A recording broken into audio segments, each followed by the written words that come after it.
तुम्हारे परिवार का एक रहस्य बताने आई हूँ।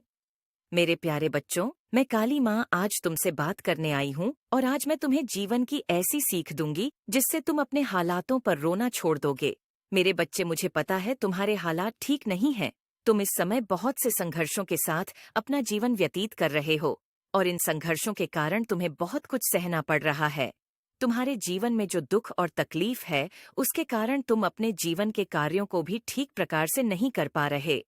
तुम्हें अपने दुख इतने बड़े लगते हैं कि तुम कुछ समझ नहीं पा रहे हो। मेरे प्यारे बच्चे, तुम बड़े से बड़ा मुश्किल कार्य तभी कर सकते हो जब तुम्हारा मन नई नई खोज व निर्माण की उमंगों से भरा हो। खाली एवं भूजे हुए मन वाला व्यक्ति कुछ नहीं कर सकता है।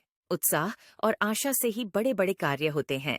निर्माणात्मक, अग्रमक तथा आक्रामक गुण ही आगे बढ़ाने वाले गुण हैं।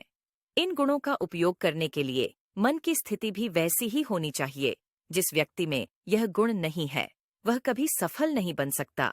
वह हमेशा दूसरों के पीछे ही रहेगा, छाया बनकर जिएगा, दूसरों की नकल करता रहेगा।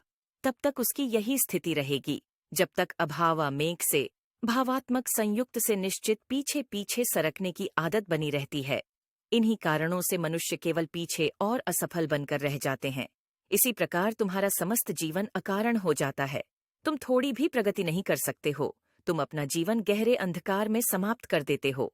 इस प्रकार के व्यवहार से ही हम अपने मन मस्तिष्क की खिड़कियां और दरवाजे बंद कर देते हैं और मोटे काले पर्दे टांग देते हैं।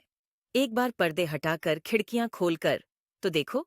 मेरे बच्चे, आज ही इसी वक्त ही दंड संकल्प कर लो कि मैं आशावादी बनूंगा। मुझ में निराशावादी नहीं होगा, उसकी कल्पना तक नहीं होगी।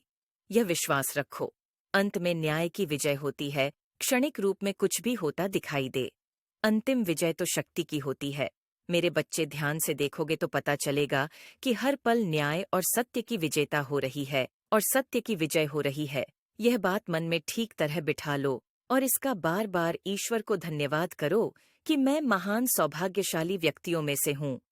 अपने आप को धन्यवाद दो कि तुम एकदम सही समय पर और बिल्कुल ठीक स्थान पर पैदा हुए हो और तुम्हारे पास करने के लिए निश्चित काम है जिसे और को कोई नहीं कर सकता है। तथा तुम संसार में सबसे बड़े किस्मत वाले मनुष्य हो कि तुम्हें यह अवसर मिला है। इस स्वास्थ्य तथा शिक्षा की प्राप्ति हुई है कि तुम कार्य को अवश्य पूरा कर सकोगे।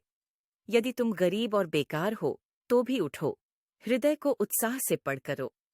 अभाव और गरीबी के प्रत्येक विचार को निकालकर बाँ फेंक दो। अपने मन में संपन्नता, समृद्धि, सब प्रकार की अच्छी चीजों के चित्र बनाओ। तुम्हारे लिए यह सब चीजें